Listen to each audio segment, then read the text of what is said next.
Inkuru nziza ya Yesu Kristo nk'uko twayandikiwe na Luka Mweranda nkahazwa Mukama. Umunsi umwe Yesu akiriko arigisha ishengero ry'abantu, nyina wiwe na bene wabo barashika bagomba ko bobonana, ariko ntibabishobora kuko yarakikijwe n'iryo shengero.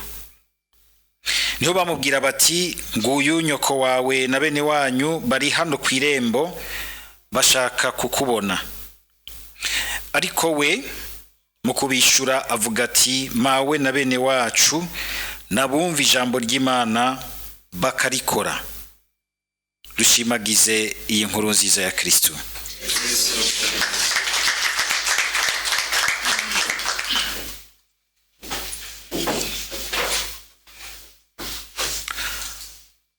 Kuva ejo twaratanguye kuzirikana mu bisomwa vya mbere amajambo y'Imana azananye muri iki gitabo c'imigani.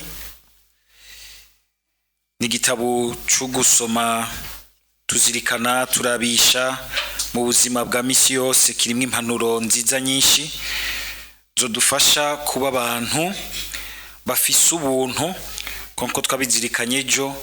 Burya no kuba umwana w'Imana bishingira ubwa mbere mu kugira n'ubuntu, ubwitonzi, ubushishozi, kumenya kwigerera muri vyose. Umuntu akagenzwa na mutima aguma azirikana ikiroranye mu nyonga z'Imana, ikiroranye mu buzima bwa misi yose, hakugenzwa n'itima.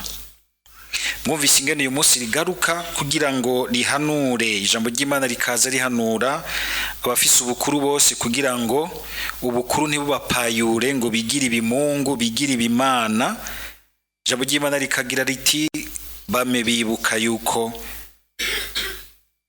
imitima yabo iri mu minwe y'Umukama, Umukama ayigenza uko abishaka kose. Iyi ijambo ry'Imana ariko yaravuga ku bakuru, ni vyiza ko tugaruka tukaritahura neza. Ntiduce tuguma tubona gusa babakuru bamanitse hariya hejuru rwose, ariko nuwo wese mu buzima bwiwe, nuwogira ati sifise ico ntwara, urafise n'imiburiburi ubukuru ku buzima bwawe, ni wewe ugenga ubuzima bwawe. Imana izokubaza ingene wakoresheje ubuzima bwawe. Kandi ni vyiza yuko umuntu yoreka umutima wiwe ugaheza koko vy'ukuri ukagenzwa n'Umukama.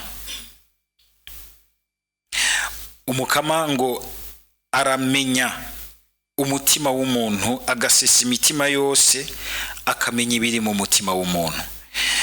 Ibintu nitwibaze yuko ari amajambo yo gutera ubwoba ko Imana umenga yamiducunza, ahubwo ni ikintu ciza cane cyo kubona Imana yo ituzi gushika mu mutima wayo, kandi tukaba tuzi ko tumenywa n'Imana yuzuye urukundo, atakindi yifuriza umuntu atari ubuhirwe.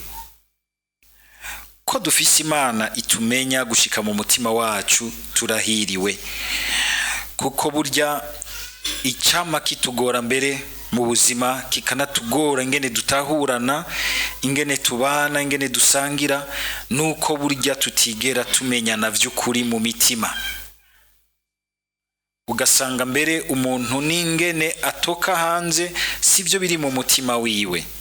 Ariko uyu munsi ijambo ry'Imana rikakubwira riti, gerageza kunywanisha umutima wawe n'ukuri ubonekesha ku buzima bwawe hanze mu bandi. Ariko kandi no kugira ngo natwe tumenye kuza turagerageza kunywanisha umutima wacu n'umutima w'Imana, umutima w'Imana twumva mu majambo y'Imana. Ijambo ry'Imana rikabandanya ritumira twese kugira umwete wo guteza imbere ubuzima bwacu, ariko ntitugwe muri ya mitego. Mwumvise ingene ijambo ry'Imana rigira ngo ugira umwete ariyumvira bikamuzanira ubukenuke ku muntu, ariko ngo ku muntu yihutagiza nta gisigara atari ubukene gusa. Amatungo baronka mu kwama babesha ni nk'umuyaga uhita umenyesha ko urupfu ruri hafi. Ko ndazirikana amajambo y'Imana naciye nibuka abantu twese ubona ducaracanganya aho hanze, ukabona umengana umwete, nivyo harabusanga ari umwete mwiza, abana nabo ugasanga n'umunoho n'umwina, n'uruhagarara rwo kugomba gutunga byanse bikunze, bigaca bivamo ububeshi, ubuescro, ubunyoni, ugukorakora, ugukina amadiri atariyo, utunyanga, ukudashobora kwizigirwa, ukubitswa ibintu ugasanga ntushobora kumva ko usonera wakubikije ngo umusubize ibintu vyiwe neza, ukunyanganya. Murambabara ingene abantu bashobora guhaguruka bari basangiye icyifuzo kimwe bagashira hamwe twabo ngo barondere ingene batambutsa ubuzima bwabo, bakore nk'aka business, bateze imbere utuntu twabo, bimaze kuryoha bigakura, kazubona umwe rero agombye kwigira yuko azi ubwenge, akazura umuwundi akamunyanganya.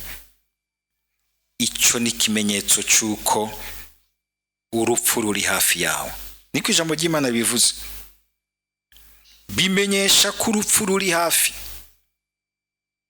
Kurya uwundi ukamurya mbege, ukamuhenda cyangwa ukamurya nkana, ukamwicira hejuru, menya kuri hamagara ku rupfu. Ijambo ry'Imana ntiribesha, kandi bitebuke muze muri abantu bose umenga bashaka. Ndi sinzi umuntu umwitonzi yanditse utujambo turyosha agira ati hari abantu mbere ubona yuko biruka gose inyuma y'amatungo, bamara kuyarunda bagira ngo hari hageze yuko rero bayicarango bakarya bakaryoherwa n'ubuzima, ugasanga kubera uruhagarara bararuhishije umutwe, bararuhisha umutima, umubiri urononekara, ya mafaranga yose acaterura agatwara kwivuza ibigwara yegeranije yiruka, agashira muganga hariya mu Buhindi. Ni vyiza ko tugira umwete, mugabo ukaba umwete turi mu bwitonzi, tukama twibuka yuko ubuzima bw'umuntu si itunga gusa runda ngaho. Ntitwibagire yuko itunga rya mbere dufise ko ari umutima wacu, ko ari amagara yacu, ko ari abantu bose. Abo bantu bose Imana yagushamitse ko relation ni ikintu gikomeye cyane. Hari abantu usanga twiruka n'ibintu tukibagira abantu, tukibagira ubuntu, ugasanga mbere vya bintu haraza igihe bigahera, mugabo ugasanga ntiwigeze wikikuza ubuntu n'abantu, ugaca usanga mu nyuma ubuzima burakugoye. Hari umuntu yigeze kwiruka, bakaza baramutumira mu rubanza ngo mbwira ngo rumikashe ngo ndakurungikire, karungika amahera. Ngose mbwira rumikashe ndakurungikire, akarungika amahera. Rimwe aragwara, aramererwa nabi, hamwe anyotewe kumva uwoza akamubwira ijambo rimuremesha, bakazamubwira ati mbe uragwaye, akaterefone ndagwaye ko mutaza kundaba, ngo tubwire rumikashe ngo tukurungikire. Bamurungikira indemesho kuri rumitere canke kuri sinzi kuri WhatsApp. Nitwibaze yuko ubuzima bwose ari bifaranga twarunze. Ego niko kumbure kubivuga ku bantu batayagira, muhavugira muti pa turi kura ducurira, mugabo wa musanga umenga twese turahakwa gufatwa muri uyo munoho. Ijambo ry'Imana rikatubwira riti nivyo bironderera bikeneye, mugabo ntiwigere ubisubiriza umutima wawe, ntiwigere ubisubiriza ubuntu n'abantu. Birahambaye, nibwo butunzi bwa mbere dufise. Imana itunganye ngo yitegereze inzu y'abanyakabi, igaheza ikabatembagariza mu marushwa. Uzibira amatwi umurushwa amutakambira, nawe nyene azotakamba ntiyumvigwe. Hari igihe ababisha bashobora guhendwa nuko Imana ikigize imbabazi, bagakuza ko akabiku kandi bakabona bati ntaco tubaye, bari abantu twabariye twabaciyemo ntibabona ntaco tubaye, twebwe ni sawa turahabona. Ntumenye ko ari ubuntu bw'Imana bukukihanganiye. Ariko rero tugire Kristo, hicara neza mwumvirize, muvuga ikintu gikomeye. Ubwo buntu bw'Imana ni wabupfisha ubusa, mu mpera buhinduka urubanza, kandi ugaca usanga hakuba warabikije mu buntu bw'Imana yagira kugirira ubuntu ngo wigarure, ugasanga ahubwo ku ruhande rundi wagiye urarunda umuvumo kuri wewe, ukaba udashaka kurunda umuvumo umwe uzogusanga hari imbere utagishobora kuvayo. Menya kudapfisha ubusa ubuntu bw'Imana, ukwihangana kw'Imana. Ntubone umenga urakoza kabi, urabaciyemwo, urariye, urivye, nta kibaye, ucushira agati mu ryinyo, umanika akaguru mw'ikomuti, jewe ndaciye ubwenge ndahabona. Oya, ukwihangana kw'Imana gufisha ubusa uzosanga imbere umuvumo kurindiriye. Imana ikihangana kugira ngo ntiwite mu muvumo, ariko ugufishije ubusa usanga imbere, kandi uzosanga wabayeho ukapitaliza malédiction sur malédiction.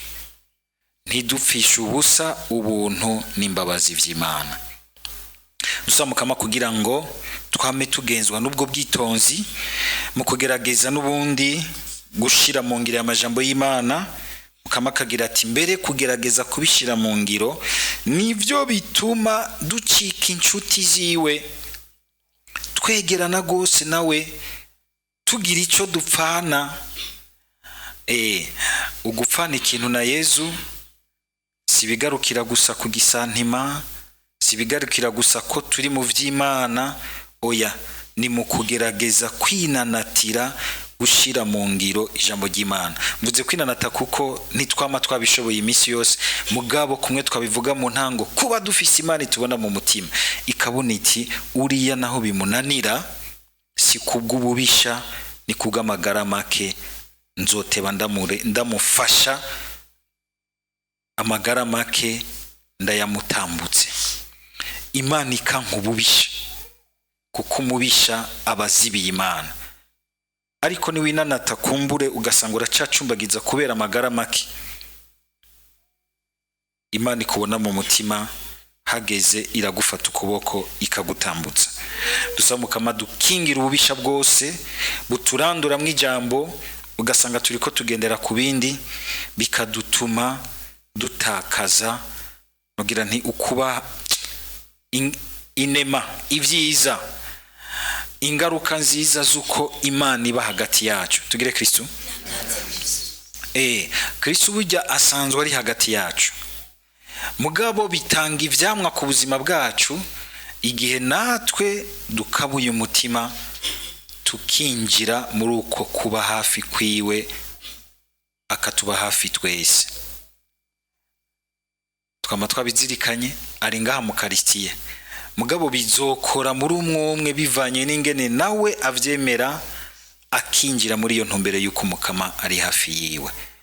Mbere dufashanye kugira ngo mu buzima n'imigenderanire dusangira twame twumvishanya uko kuntu Imana iri hafi yacu, ngo bidufashe kwamura ivyamwa vyiza vy'ubucuti twunze na Yesu, tugacika barumuna biwe bashikiwe kugibatisimu twaronse. Amen.